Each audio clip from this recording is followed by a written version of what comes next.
All right. Welcome back to the Vendetta Sports Fantasy Show. This is episode 11. Today is Monday, June 29th, 2020. We have the three Musketeers going today.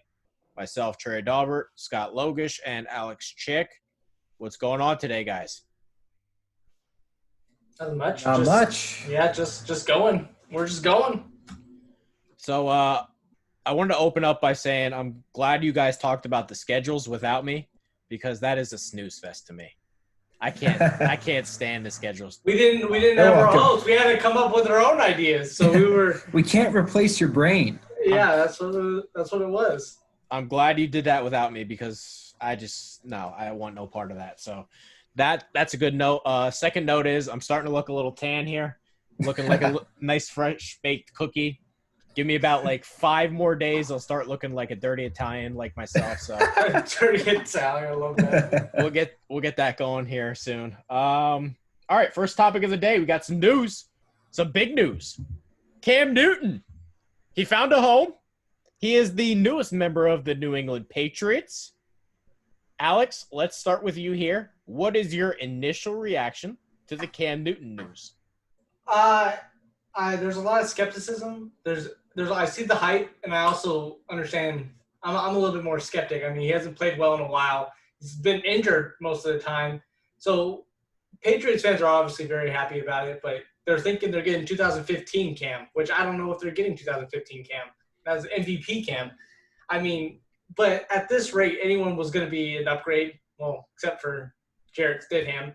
But a lot of people were going to be an upgrade over Tom Brady, as he played very bad last year. So it's a good thing, and it's I'm still not there. People have already got the Patriots going to the Super Bowl. I'm not one of those guys.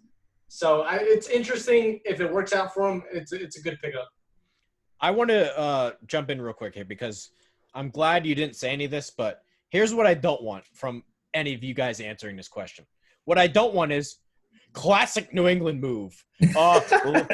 Low risk, high reward. Give me something that doesn't sound like a fourth grader, because I feel like, the short little clips that ESPN put out. Yeah. A third grader. They just copy paste. Yeah, a third grader could have came up with that. Classic New England, I'll tell you. Just please don't give me something like that. Scott, go ahead. I don't personally think Cam Newton will be amazing. He's definitely better than Stidham. I think we can all agree on that. On. Yeah, it's catching on. It's catching on. I feel like that Patriots offense, it's built for a quarterback like a Cam Newton. It's built to run the ball and throw occasionally.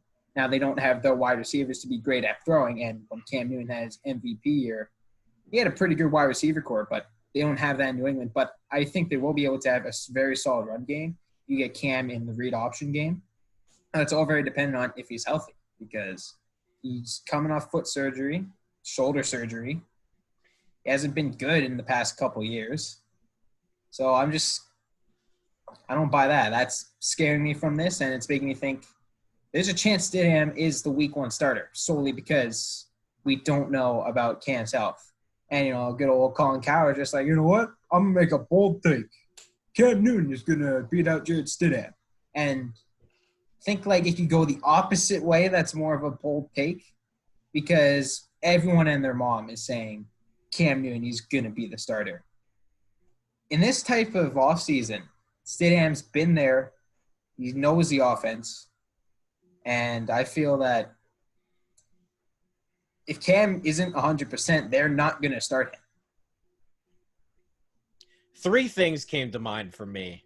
Number 1, all offseason, and I follow a lot of Boston things because I'm a Red Sox fan and I love Boston sports, but all offseason, there were constant stories about Jarrett Stidham. He's really impressing the coaching staff, and Jarrett Stidham, he's really good in camp, and Jarrett Stidham, Bill Belichick loves this guy, and they're not going to sign anybody because they love him. All those stories were fucking bullshit. Just like I said the whole year, that guy can't play a damn lick. He stinks. I watched him constantly, almost every game at Auburn. He's not good. He is not an NFL quarterback. He doesn't even belong in the league.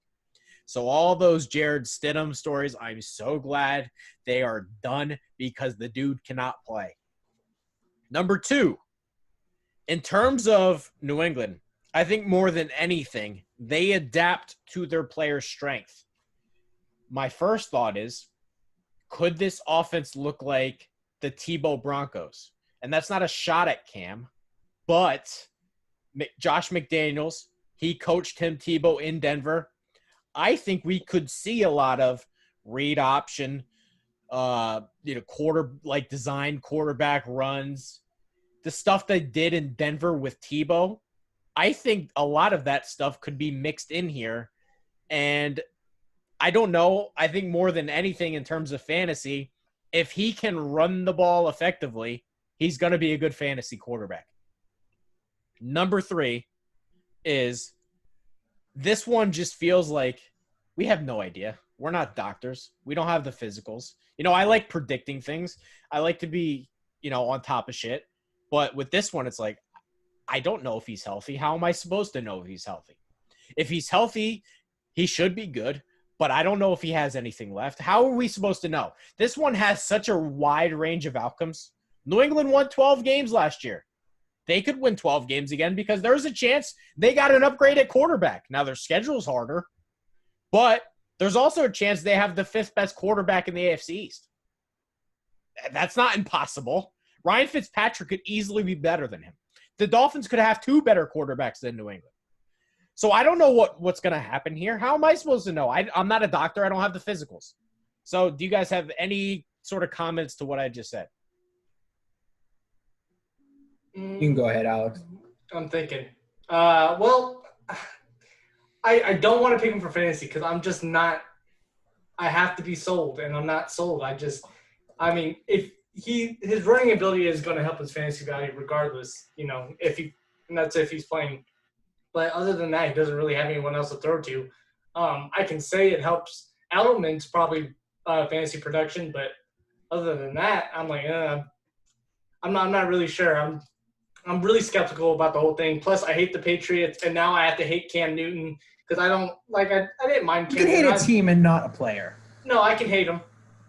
I'm saying you don't have to hate the player because you hate the team. That's fair. I don't hate Patrick Mahomes. That guy's really good. I really respect his talent, but I literally hate everyone else though. But I don't know. It's just I hate the Patriots. I don't like anybody from there really. So that's just my whole thing on it. One thing I'll say is I don't think New England has a physical on Cam either. Because they can't fly him in, get their doctors to look at him. So I think, they're going off his agent's word, Cam Newton's Instagram of just workout videos and saying, fuck it, let's take a shot because we have Stidham. All right, we're going to – and also, when it goes back to what Trey said, how all the stories of him being great and coaches loving him are bullshit, they can't say anything else. They can't say, our quarterback fucking stinks, and then he's their only option. You can't say that. And then come around, if you have a chance to upgrade, you have to take that chance to upgrade at any position on the offense, defense, special teams, whatever it may be. And then to go back to Trey's point about how this could be a lot like the Broncos with Tim Tebow, that's a very realistic outcome expectation because Cam was very effective with the read option in his MVP year. And the one thing I'll say is that I feel we need to judge Cam's durability more on a running back than a quarterback because that's how he played for majority of his career, and that's why he's so banged up, and that's why teams were so hesitant to take a flyer on him because we don't know your health. You've been taking hits like a running back. When you get out of the pocket, you're getting treated like a running back, not like a quarterback. And so it's just his play style, and it's been effective in college and early years in the NFL. But there's just not a lot of longevity to that style. And if he's great, go ahead. Prove me wrong. But I don't think he'll be good. Anything else on Newton? Just a classic New England move. Shut the fuck up. But go ahead. I think that's smart ass. I know I am. I hate it, but it's okay. That was funny. I'll give you that one.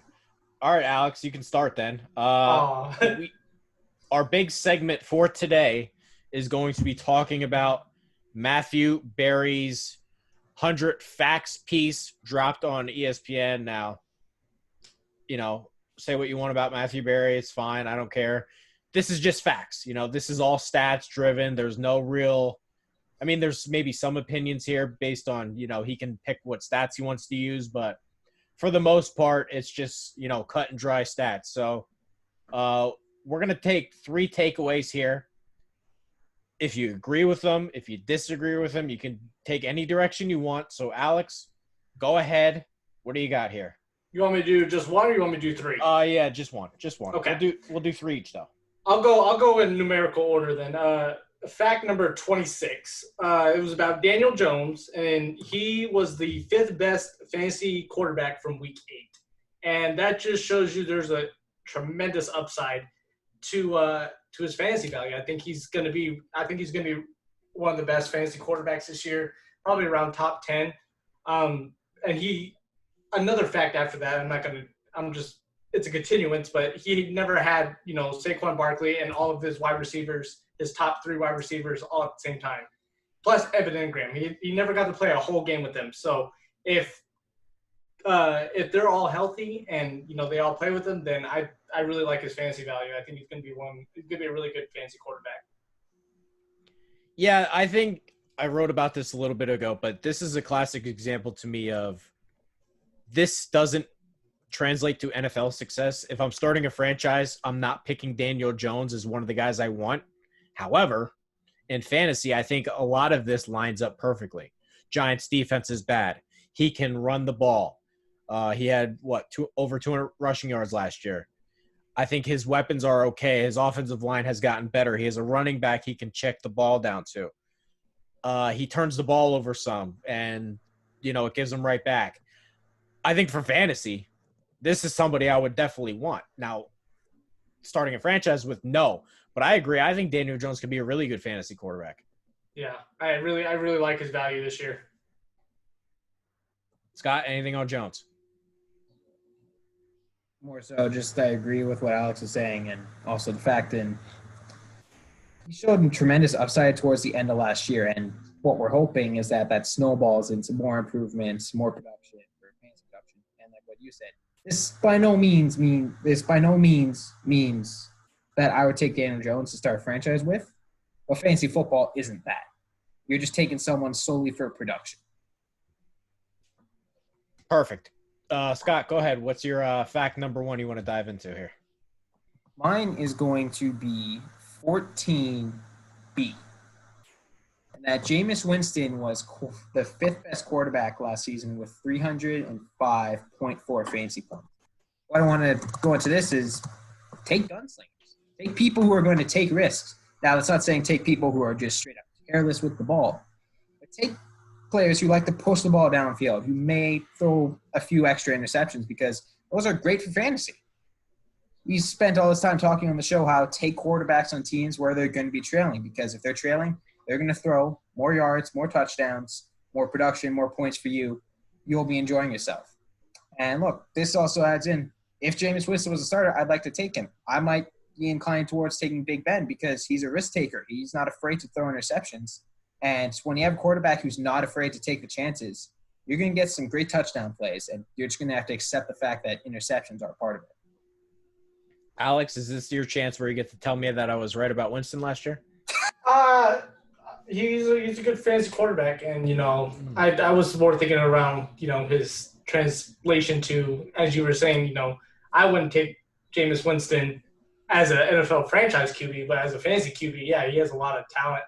I mean, he got his eyes fixed, and maybe I'm still wrong. Maybe, he got his eyes fixed, Drew Brees retires, and, Jameis Winston comes out firing and he becomes one of the better quarterbacks.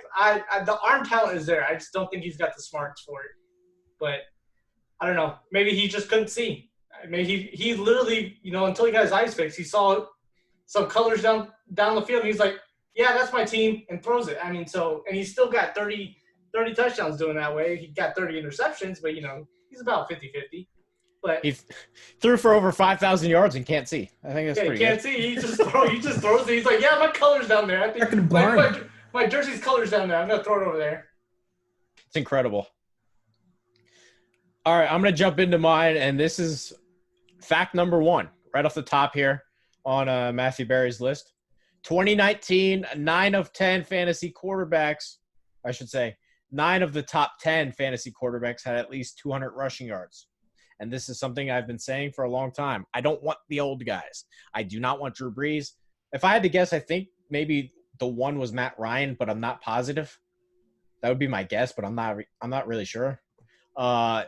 I don't want Drew Brees. I don't want Tom Brady. I don't want Aaron Rodgers. I don't want the old guys that can't move anymore. Give me the guys like Daniel Jones. Give me fucking Gardner Minshew can run a little bit. I want those guys that are young and can move because this is a hidden cheat code in fantasy. I'm telling you guys this right now. As long as Tyrod Taylor starts, he's going to be a good fantasy quarterback. And it does not matter if the Chargers are winning or losing games. That rushing ability is just so important.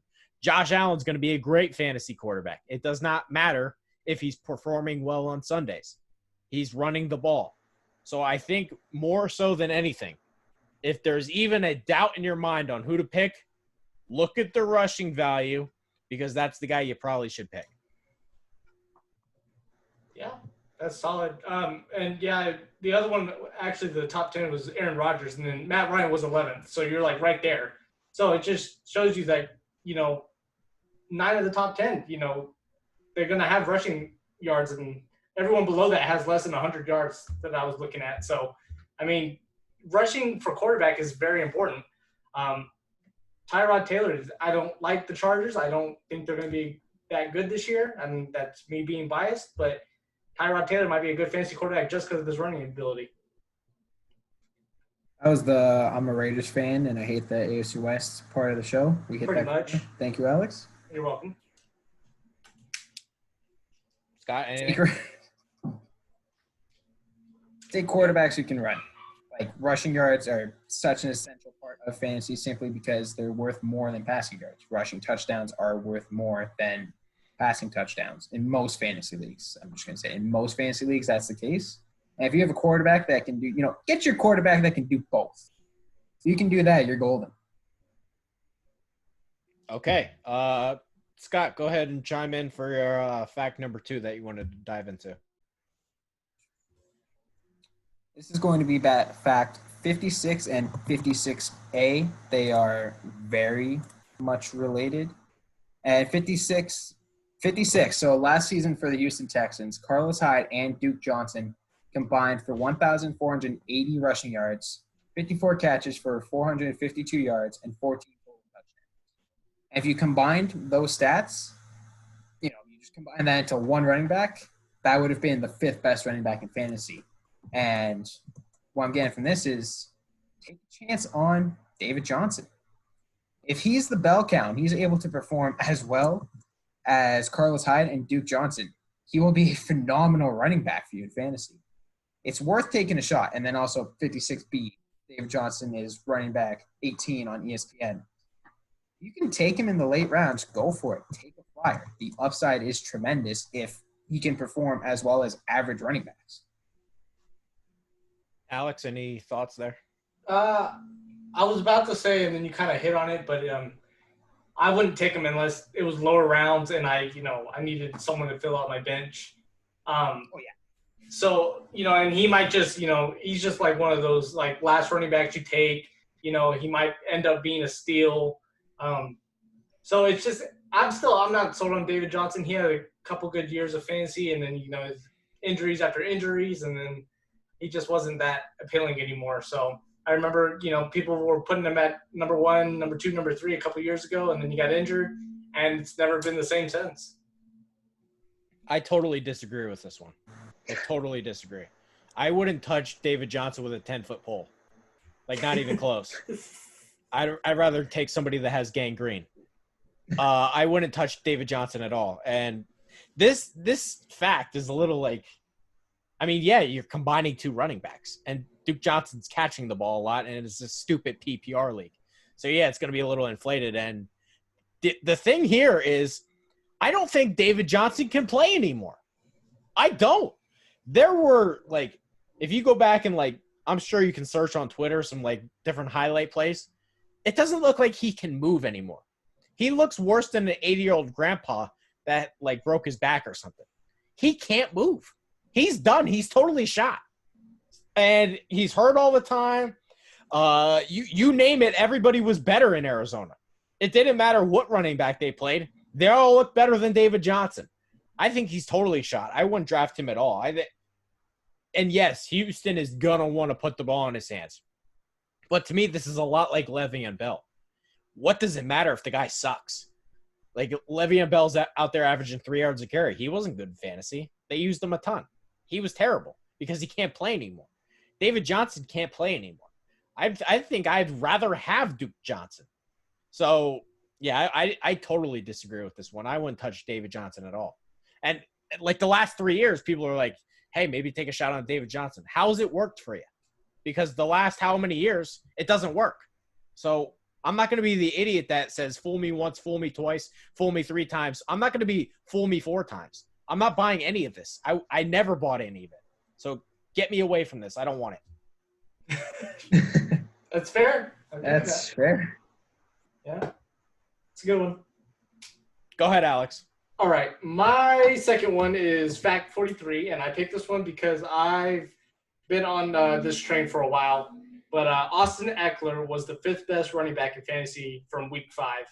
And I've been raving about Austin Eckler this whole time. I love Austin Eckler this year. Despite who his quarterback is, I think he has he has tremendous fantasy value. And, he was playing with Melvin Gordon from week 5 on. And since then, even then he was still the 5th best running back. So with Melvin Gordon gone, I can only see his fantasy value increasing. So, Scott, anything? I like it because even with Melvin Gordon there, Austin Eckler was able to perform very well. And you remove Gordon from the equation, you make Eckler almost the bell cow back. Now, you might not want him in there for like 3rd and 1, 4th and 1 on the goal line, but if he's in there, he's in there. He'll be getting a vast majority of the carries, catches, touches from that running back position. Yeah, I think I said this a couple episodes ago. I would definitely draft Eckler, and the reason is, like, he just has those games where I'll watch the game, and it's like, this guy's doing nothing. And I look at my box score for fantasy, I'm like, how the fuck does he have 20 points? It just happens all the time. And I don't know where. I don't know how. I have no idea how to explain it. But he puts up points. And, yeah, he's the only guy there. And I do kind of like Justin Jackson. I think Josh Kelly may play a role. Who knows how, like, if they'll make him the bell cow or not. But I don't think it matters. He can be very much a Alvin Kamara type of guy in the offense and get passing work and rushing work. And, yeah, I like Eckler too. Yeah, he's going to help. I feel like he's really going to help that Chargers offense move the ball. So it'll be good. It's a good environment for him, and he's a good one to pick up. All right, mine – I got to scroll down to it. Mine is fact number – I hate this app. This app's mine is a combination of them just because they all kind of go together. 28, 29, and all the way down to 35A. This one is pretty much about Gardner Minshew, and right now on ESPN he is ranked QB 27. I think that is outrageously low. And this brings up a good point because Jay Gruden may not have been a good head coach, but I think he's a terrific play caller. And it kind of details how Andy Dalton, he had years where he was really good. And he had years where Cincinnati was winning the division. And I think Jay Gruden is the reason for that. He's a really good play caller. And if Minshew, or if Gruden could get the most out of Minshew, he's going to outperform QB 27. I mean, how hard is that to do on a team like Jacksonville who's going to be losing constantly? And Minshew had games last year where he was really good, and he threw 3 touchdowns in a game because, he's picking up garbage time stats. So And I want to finish it off with this. Last year, my dad's in the fantasy league that I'm in. I texted him last year, and I said, how much will Gardner Minshew go for? And he said like $30. That was real last year. Somehow during the offseason, that hype's kind of like, it's not there. I don't think he's going to go for $30 anymore. I think people have kind of just like, hey, he's just there. Jacksonville's terrible. We're not paying attention to him. I think Minshew could be a good fantasy quarterback. I really do. I think there's a lot of potential there because, like we said, the Jaguars are just so bad this year. So, I mean, when you're bad in games, you just don't kind of roll over and die and run the ball. You throw the ball to try to win. And Gardner Minshew's, I thought Chark and Westbrook were pretty good last year, considering. So, I mean, they're only going to get better this year, and Minshew's going to be at the center of that. And he's also got Tyler Elfert, whatever. Eifert. Yeah, whatever the fuck he's hurt all the time anyway. He'll be done in the preseason. He stinks. It doesn't matter. But yeah, I mean, so I think and I think Gardner Minshew might get a little bit better this year. He might get a little bit worse. Doesn't matter. Jaguars suck, and he's going to throw the ball. So this speaks to what we've been preaching, essentially from the beginning of this show. Take quarterbacks on shitty teams because they will be forced to throw and throw and throw. Gardner Minshew is a perfect example of this on a terrible Jacksonville Jaguars team.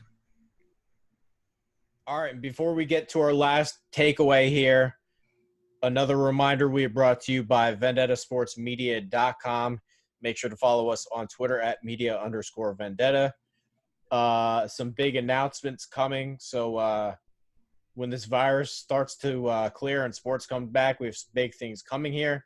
Make sure to follow Alex, Chicks Tape Pod, Logush 52, myself, Trey Daubert. Hit that subscribe button on YouTube. We need 100 subscribers. We need it. So help us out and make sure to follow us where you can. Facebook too, whatever. Fact number 3. Alex, go ahead. What do you have here? This one was it was surprising to me.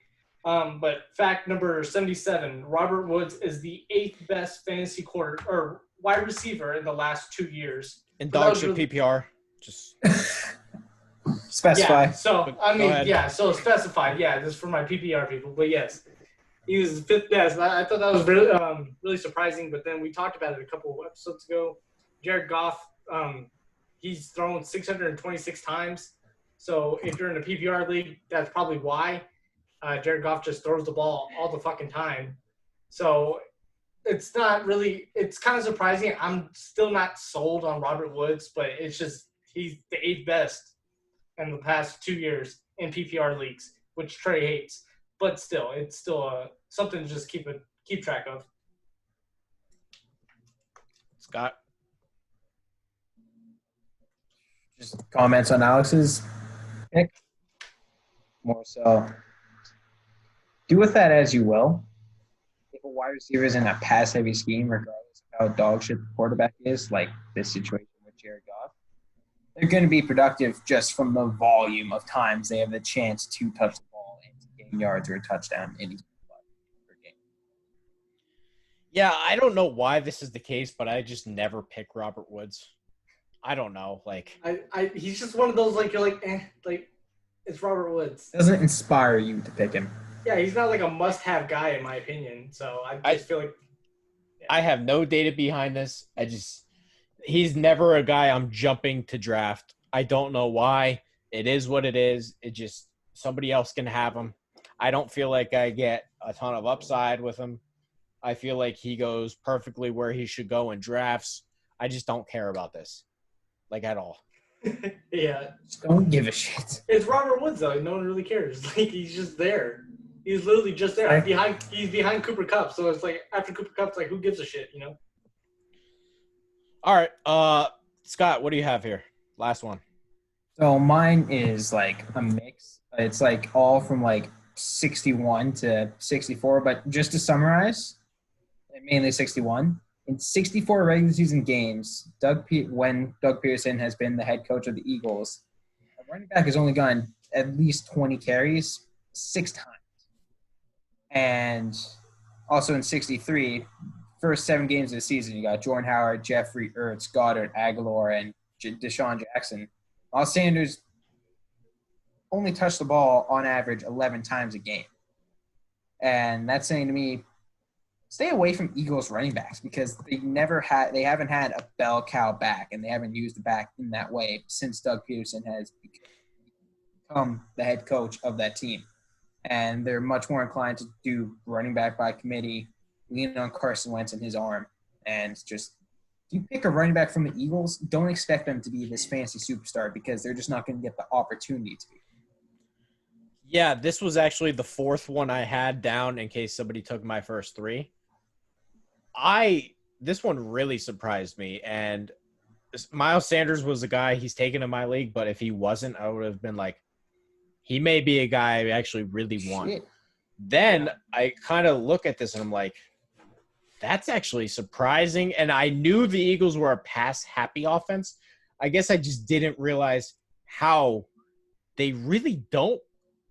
Like, forget about workhorse. That's not even a committee. That's like here's your 50 cents. Like, take it or leave it. Like, that ain't it right there. So I think for all the Miles Sanders fantasy owners or the people that want Miles Sanders, I would be very concerned. Very concerned. Alex? I think considering I like Miles Sanders a little bit this year because I think the offense is better around him, and so around Carson Wentz at least. You got to think Carson Wentz was throwing to people like Boston Scott was his running back. Ward. Yeah, and Greg Ward. I mean, so who the fuck are these guys? I feel like they're getting a lot better. They have a lot better offense this year. I feel like they might get a couple leads where they have to run. They'll be more willing to run the ball. I think last year was just terrible for them because of injuries. Their defense was not the best. At least their secondary wasn't. And so they were behind in a lot of games. They had to, throw a lot to keep up in games. I'm a little bit more optimistic on Miles Sanders, but yeah, those facts really just kind of say it makes you skeptical for sure.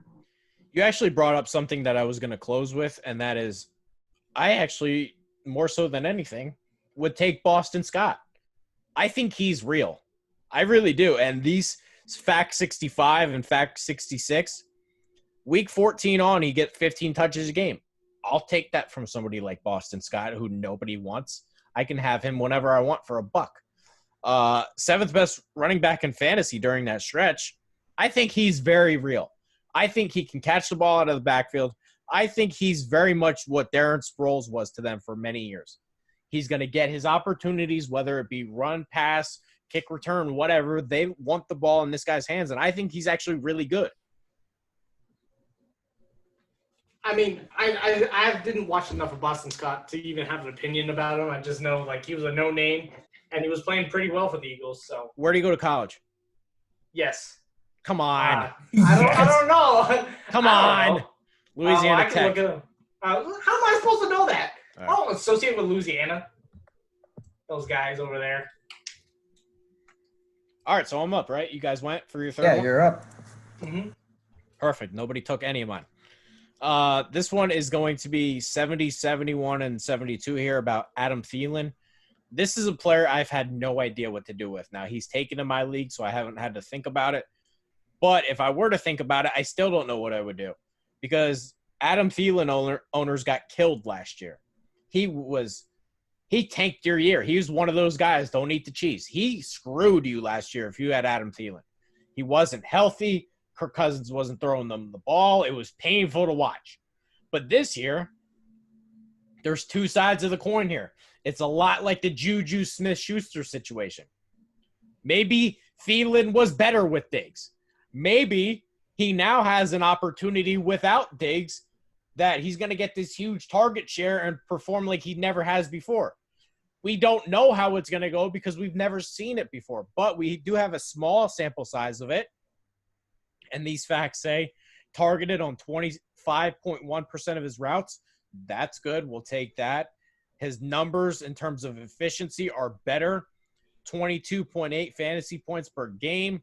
when he sees 9 targets, and that's stupid PPR, but whatever, those are good numbers.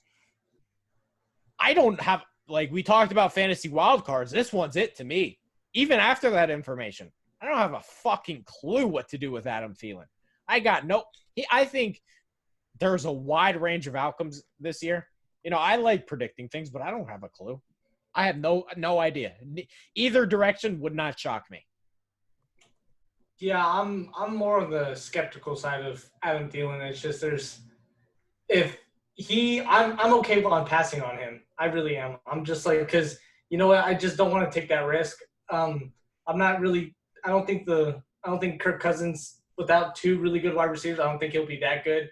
He might just throw to Adam Thielen all the time. Adam Thielen might get injured again. When bringing up Thielen, I'm really looking at Justin Jefferson. I think he's a little bit more appealing to me than Adam Thielen at this point.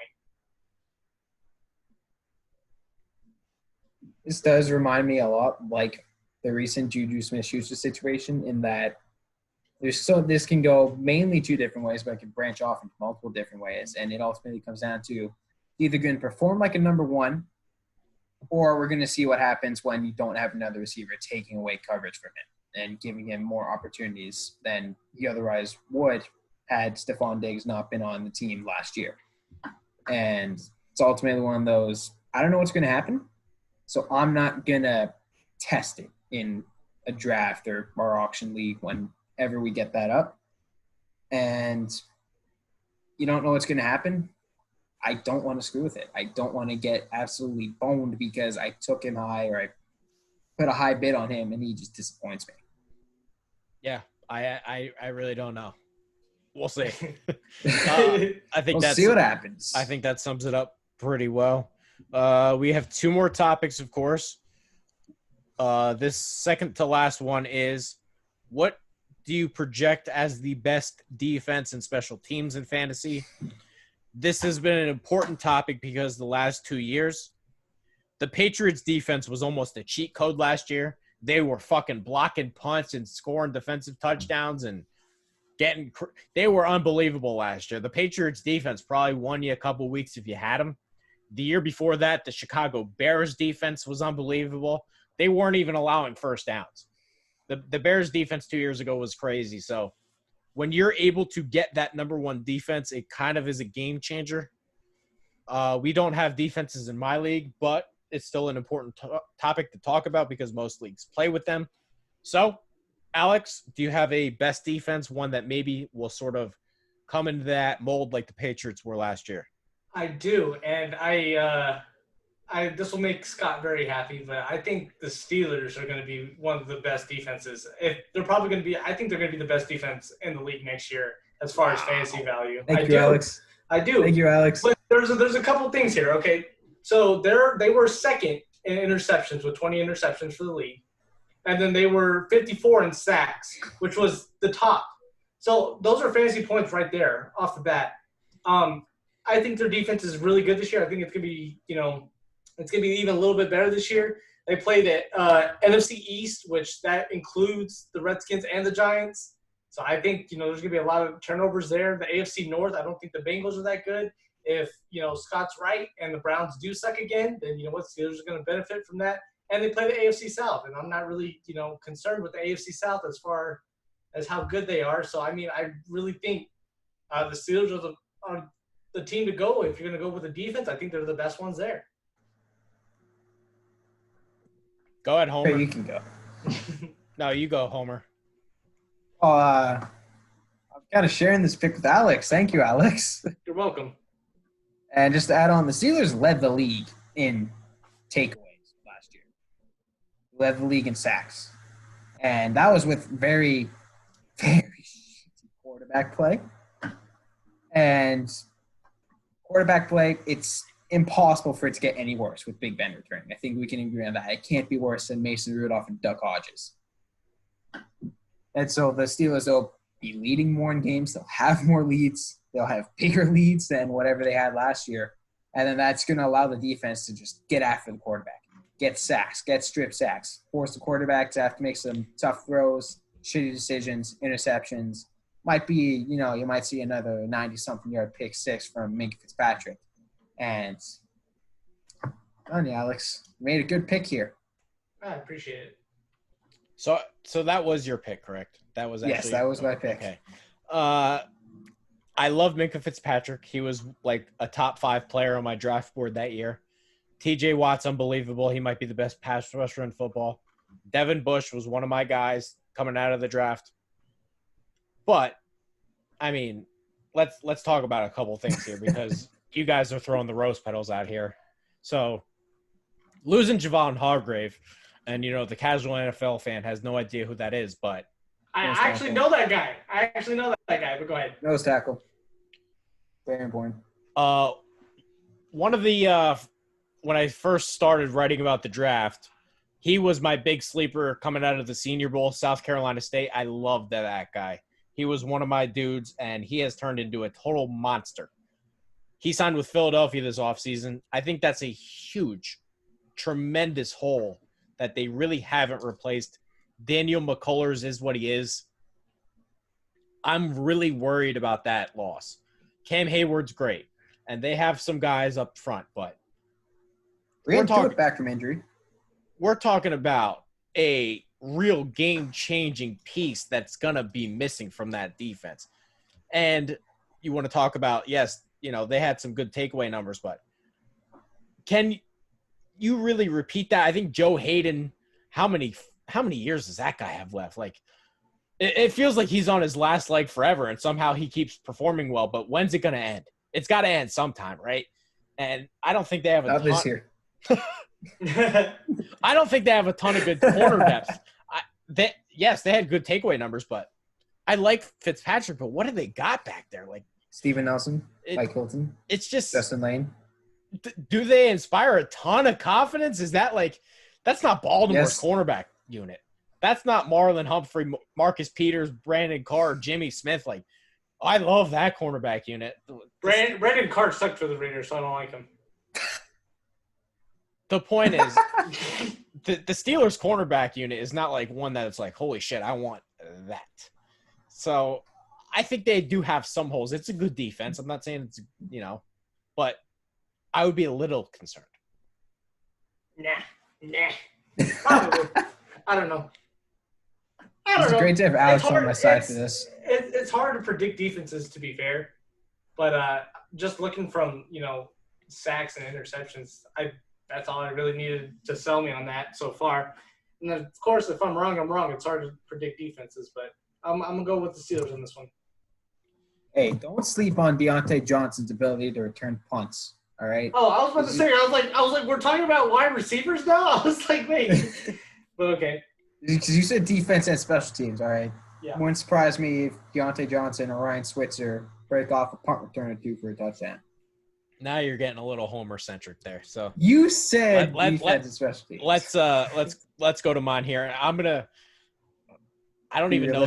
I don't know if this even counts as Homer because I've been a hibernating Ravens fan until Lamar Jackson goes. But I'm gonna go with Baltimore, and I think there's a lot of reasons here. Number one, and I want to clarify here, I've been rooting against my own team. So he has. So they suck. They can take a different quarterback. Just keep that in mind. They have the easiest schedule. By the way, I think they're going to be good this year, and then next year the wheels will fall off. So just mark that down. Write that down right now. They have the easiest schedule in the league. They are the most run-heavy offense in the league. What does that mean? Defense isn't on the field as much. They bleed the clock. Justin Tucker makes his field goals. They're never put in a bad situation because the kicker misses a field goal and the opposing team gets a good drive going. They added a bunch of guys, Calais Campbell. They're middle linebackers. They finally have middle linebackers. Malik Harrison, Patrick Queen. Matt Judon comes back to rush the passer. They run a lot of cover zero. They blitz a lot. They're going to pick up sacks. They're going to pick up forced fumbles. Marcus Peters is a ball hawk. Their secondary is great. Earl Thomas was fantastic for them, even though he does weird shit with his brother.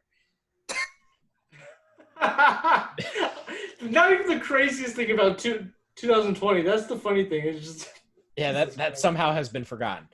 Yeah, I forgot. Yeah, Marlon Humphrey's unbelievable. This is a really good.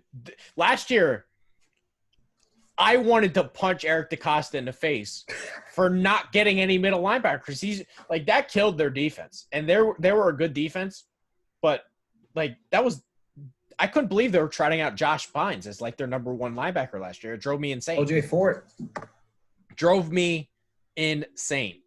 Now they actually have linebacker. I think Malik Harrison's really good. Patrick Queen comes in. They literally got 2 starting linebackers in the draft. So I think this is a defense that's unbelievable. Good schedule. Kicker makes his field goals. I think a lot of things are lined up for them defensively this year. I'm just glad that the Raiders don't play in the very good defenses of the AFC North because, I would shoot myself every time I had to play a division game. Scott? I don't want to say you have good points because they're the Ravens, but you have solid points here. How the hell the NFL let Patrick Queen fall to the Ravens, I will never know. I will never know why the Chargers traded back up into the first round to not take Patrick Queen.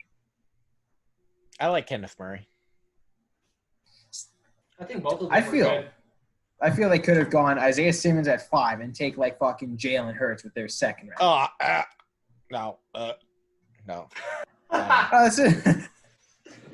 Oh my God, no. Could you imagine him going in the first round? I would have threw up.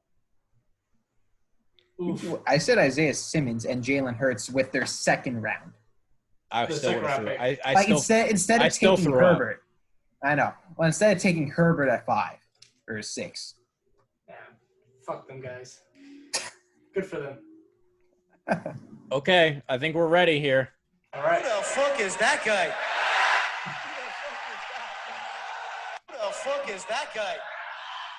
Who the fuck is that guy? Guy you never heard of. Guy you'll never draft. Somehow, some way, he will win you your fantasy league. Scott, what do you have here? Trent Taylor. San Francisco. Taylor. Yes. Ooh, good one. Why do you keep picking white slot receivers? He likes the white people, man. He likes the little white guys. Little white guys. It's because no one knows about like the short white slot receivers. That's fair. I'll give you that. No one has any idea. And Don't worry, Braxton Berrios is next for him. I was thinking about picking him for like 2 straight episodes now. I have no idea who that is. So yeah, you guys got me fooled. But the reason most people may not know who he is because Trent Taylor was injured for all of last year. He did not play a single game. But he's out of his walking boot. And this also comes in lieu of Deebo Samuel's injury. Shut up. Sorry, but this comes in lieu of that because they need something. They lost Emmanuel Sanders in free agency. What are they stuck with? Trent Taylor's going to trot on out there. And he was serviceable when he played. In 2018, he had 26 catches for 215 and a touchdown. 2017, 43 catches for 430 yards and 2 touchdowns. If he gets a solid number of snaps, it would not surprise me that, Jimmy Garoppolo, Kyle Shanahan in the short game, get some quick passes to him. He breaks one for a touchdown, get him with some jet sweeps.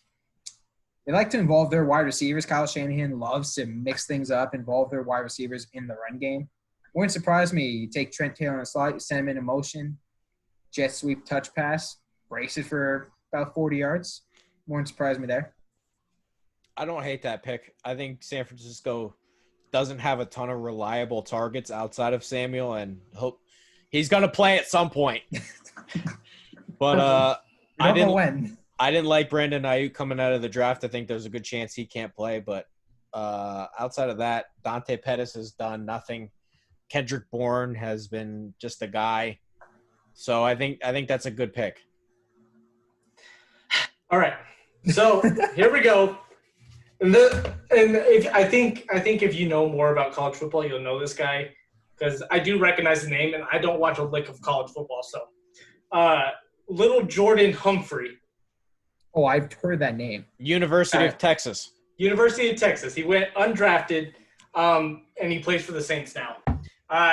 No, he has not. He doesn't have really any stats to his name. So, the reason why I like him though, can't run though.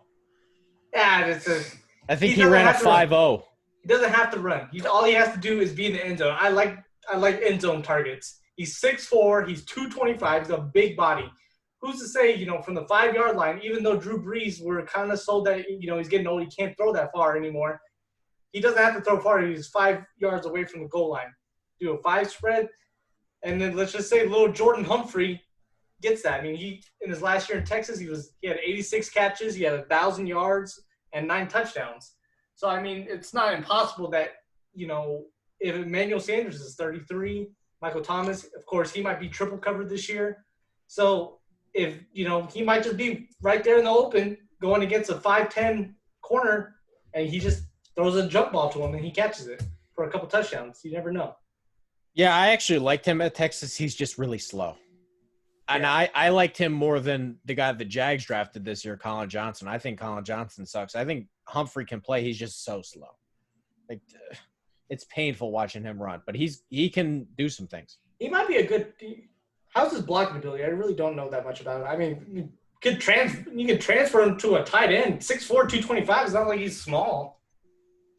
I mean, I got to be honest. I don't know a ton about his blocking. It's just it's probably why he's not a tight end. What blocking do receivers do? Yeah, he's probably not a good tight end. All right. I actually don't know if you guys heard of this one or not. I couldn't tell if this was an under-the-radar name. It may or may not be, so we'll see. Braxton Berrios. But my pick is Dare Ogunbowale. Any idea who he plays for? I don't know how to spell that. Jags. I don't know. It sounds. I keep thinking of basketball names when I hear that. I don't know what it is. I do, but no, I have no idea. Jets. No. This is going to be Tom Brady's James White. He played at the University of Wisconsin. Never really got a starting job, but he is a classic pass-catching running back. I think this will be James White in Tampa Bay's offense. They have Ronald Jones. They have Keyshawn Vaughn, neither of whom are a pass-catching specialty. What does Tom Brady do? Dink and dunk, dink and dunk. I think Ogunbowale will be a big part of this offense. He can play a little bit. I actually didn't know if this was an under-the-radar name because I think – wait, I know. Yeah. Okay. Dude, no, I can't. It's like I can't 5 minutes to realize. No, I can't hear names and then transform to words. So I knew it started with the O, but nothing else. But yes, I've seen. Okay, I know who we're talking about now. Go ahead. Sorry. I just think he's going to be James White for them, and James White has been relevant. I'm not doing those PPR leagues, but I think you said for the 100th time. I will keep saying it. There will be weeks I think maybe he has 80 yards and a touchdown because Brady, I don't care what anybody says. He did not throw the ball down the field last year. Why am I supposed to believe he's going to do it this year? So I would keep him in mind. That's a good pick. I like it, especially late in the year when his arm's shot, and so he could just be like, here you go, Catch. That's my arm hurts. I'm gonna throw it 2 yards and you run and make it look like I threw it 20. There you go. It might work. I love screenplays, man. Screenplays, I love those. But beautiful. If Tom Brady could get away from the pass rush enough. All right, that's the show. You guys have any closing thoughts? Classic move by New England okay, I'm good. Okay, go ahead. That's all I have to say. It's typical Bill Belichick. Typical Bill Belichick. Unbelievable. All right, that's our show this week. Make sure to follow the website, vendettasportsmedia.com. Alex, Scott, myself, Trey Daubert. Hit that subscribe button on YouTube. Thank you guys for watching. Until next time, we will see you soon.